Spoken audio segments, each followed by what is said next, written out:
Hello everyone, welcome to the channel. Hope you're all having a fantastic day. So today, working on a bed management system for the KRX. So a few videos ago, I made a $20 cooler mount that has worked great for me. But since I've added that cooler mount, I went ahead and added a second-hand spare tire carrier from Kawasaki.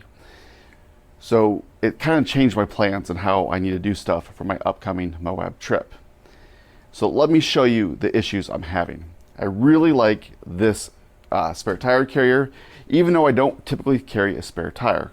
One reason is it kind of keeps stuff in here, but the second reason is it gives you a shelf. So when you're out camping, I can put firewood, or if we're on a long ride, I can strap some chairs and stuff down there while still having my tools and everything in the bed. The problem I'm running into is for my Moab trip, I need to have at least 175 miles of range. So basically I need to carry 8 to 10 gallons of fuel on top of whatever's in the tank. Now, I like to use the metal jerry cans when on the trail. And I like them sitting up like this when they're back here. The problem I run into is I'm about 2 inches, 3 inches too tall. Now, for those of you saying, no, you can just turn it on the side, you are correct, but then it doesn't work with getting my cooler in here and a jerry can on either side. The other issue I'm running into is when you're out rock crawling and really four-wheeling, you want all your weight as low as possible. I mean, look at all the old rock crawlers. I mean, some guys still do it today. They put water in the tires on their dedicated crawlers. So having all this weight up here with the cooler and my tool bag probably isn't the best idea if I'm going to be out really trying to do the more aggressive trails in Moab. So I had to come up with a different solution. Well, we'll pull this out and let me show you the solution. So Pro Steel's come out with a Milwaukee pack-out plate. Let's get this in here. And it just sits in the bed just like this. Now I have to do some modifications because I have the Tusk bed extender. But this plate right here is the heavy-duty version. Now I know they have a light-duty version, which is a little bit thinner, and then they have an aluminum version, which is in the field being tested right now to see if it will stand what people need.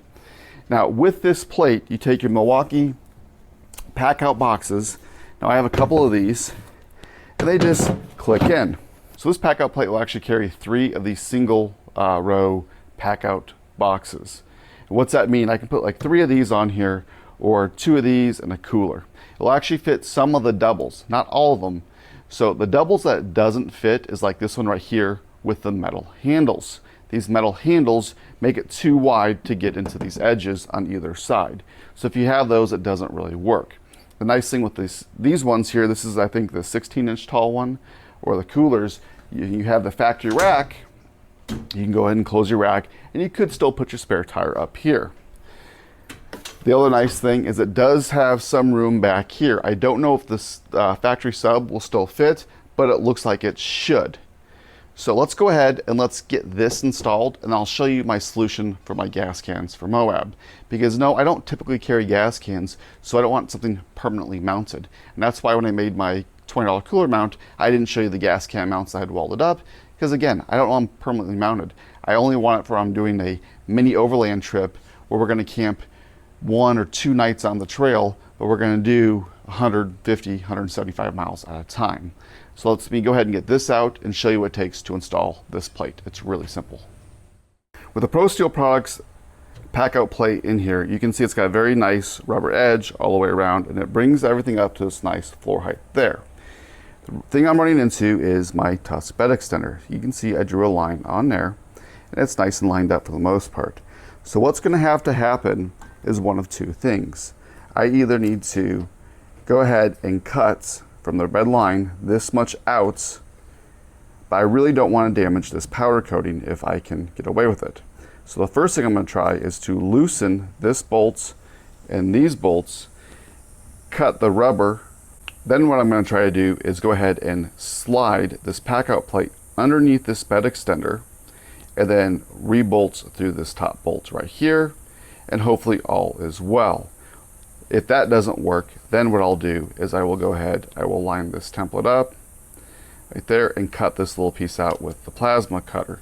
You could also use a cutoff wheel or die grinder or something like that. Now, by doing that, we'll raise this bottom piece up just a little bit.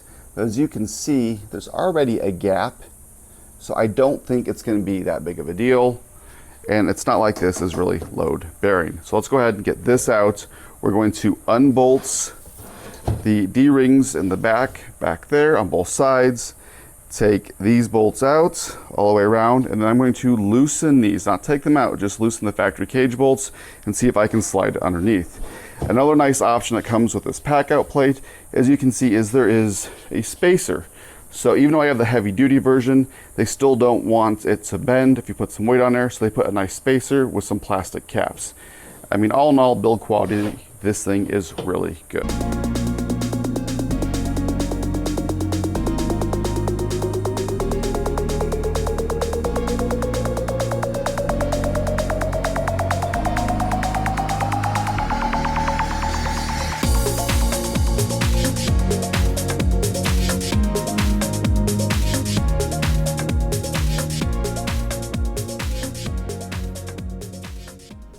So the hardware is all out. I did have one issue in this corner here. I actually had to drill out one of the button head Allen bolts that holds this extender on, not the one that goes all the way through. It's stripped out, a little corrosion.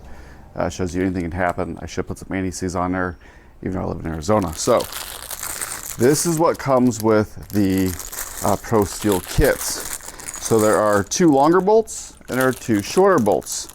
And then there are also 2 sets of spacers. Now, because I want to use this tailgate extender, I am not going to use the smaller of the 2 spacers. The larger spacers will go in the back, the shorter ones will come up front. I also went ahead while I was cleaning everything up, and I went and I marked and I cut just this little piece of rubber off. Now this is a really nice rubber. It's got like a metal core, so it's something they would use that's pretty high quality. It holds its form. But I cut these off, so I'm hoping I have this just loose enough without taking it completely off that I can get it slid underneath. This pack out plate is extremely tight in there. It's a perfect fit. So let's see if we can get this in. Pick this up. I do like that quite a bit. So now that I got this in and underneath, I actually like the look of it, pretty good. We're gonna go ahead and we're gonna hand start all the bolts. I did grab a pick so I can get these lined up just a little bit. And just for reference, I am not gonna use these little ones here. I'll be using these big ones. This little one is I'm gonna use the Tusk Tailgate extender one. And then you do have 2 different size bolts. So you can see the longer bolts go in the back. These are the 13 millimeter. The stock ones are 12.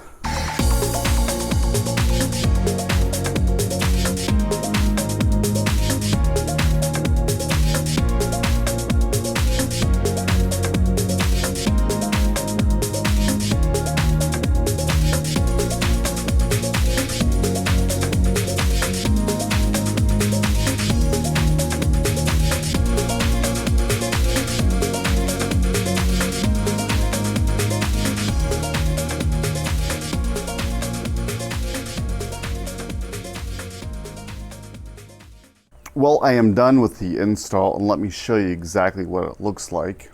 So here it is. Pro Steel products slid underneath the Tusk bed extender. I had to drill this bolt out because it was seized. I did go down and buy some extra bolts. The stock ones that came with the Tusk bed extender are a M8 by 125, 16 millimeters. I bought some 20 millimeters just for the extra thickness of this steel. But let me show you exactly how this works. Just set it in like this, push down, click. It's nice, solid lock. And then to release it, you just push up, pull forward, and there you go. And this is what's locking it in right there. Now, some of you may be wondering, hey, look, you can put that there, and you can put a gas can back there. And I could make a mount for the gas can to go just like that, and put one on either side. But if you remember in the beginning, I want my weight as low as possible. So I'm gonna show you what I'm gonna do with these here in just a second. Let me grab another one of these Milwaukee packouts and show you the versatility. So again, push and close. Now with this Milwaukee, you open it up, you got lots of room inside. so I can get rid of my tool bag because these are not watertight. I still have all kinds of room up here, and if you look, I have all kinds of room back there that I can still throw some extra stuff. Let me show you this gapping down here. So you can see 1.5 threads maybe on that bolt on either side, but other than that, it looks pretty good. Remember, this doesn't really hold any weight on that bolt there. It's mainly held in by the cage bolts there.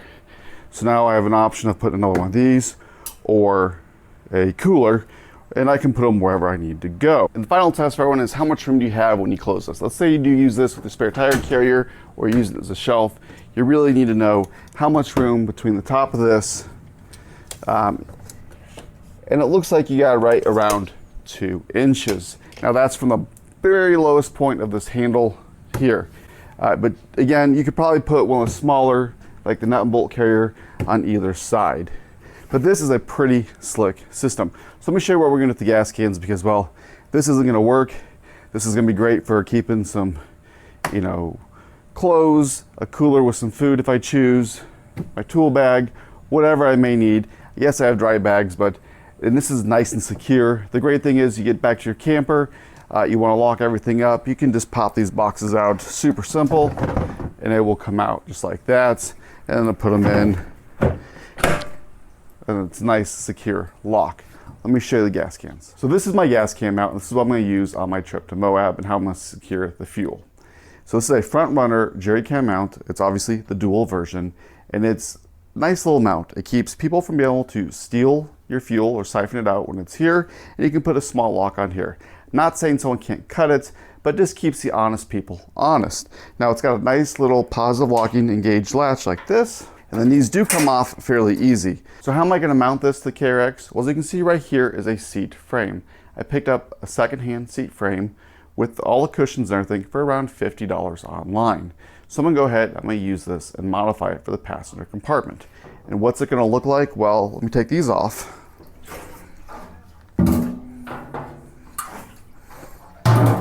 I'll take this off for now. And this is the bottom tray of the front runner. So I'm actually going to mount it on here.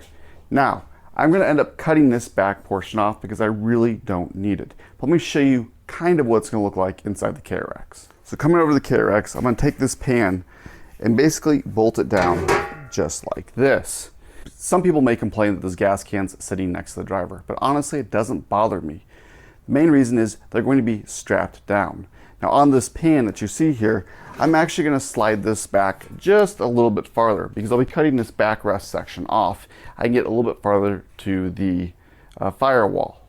My big deal is while I'm out in Moab, I want all the weight as low as possible, but I also want everything I'm carrying strapped down. And the reason is if you roll or flip over or something, anything that's loose inside your vehicle, whether it's a Jeep, a truck, a side-by-side, whatever, is now a projectile. And those jerry cans hold 5 gallons of fuel, so that's a lot of weight that could come and potentially hit you in the head, especially if you're not wearing a helmet. And even if you are wearing a helmet, you don't want to get hit or crushed in the chest, so everything strapped down just makes you that much safer. Also, like I said earlier, having the weight sitting down here is going to give the vehicle much better handling characteristics. So we're not going to install this today, but really it's not a big deal. We're just going to take these 4 mounting holes, I'll bolt it down to the seat frame, and then we will put it back. And there you have it. There is the Pro Steel Milwaukee pack-out mounting plate for the bed of your KRX. It really is a good system. I don't know of a better system out there, honestly. The versatility of being able to put these in and out is really nice. This whole install should only take you about 10 minutes if you don't have a bed extender. If you have the Tusk bed extender, add 10 more minutes, for about 20 minutes total. Take your time, don't use power tools, you don't want to strip out anything. And to get it on underneath like I did, just loosen the 2 bolts on either side and then your bolts down here. Now, if you have the Kawasaki toolbox, the tailgate toolbox, that will not work with the pack out system. And the reason being is you won't be able to get down here to these latches to be able to loosen them and get them in and out. So I don't know if they're going to come out with a fix, or we'll just have to run it without that toolbox. The other thing I like is you can still use your spare tire carrier if you have the OEM one, and you still have room front and back. I mean, really, this is much more versatile and watertight compared to my other tool bag here. I'm always looking, how am I going to strap down? Is something going to come out? And you can set these up for different scenarios of what you're carrying. It's a light toolkit, you know, your tire changing stuff, whatever you want. So I hope you enjoyed the video. I hope you learned something. I hope you liked it. Don't forget to like, share, subscribe, and until next time.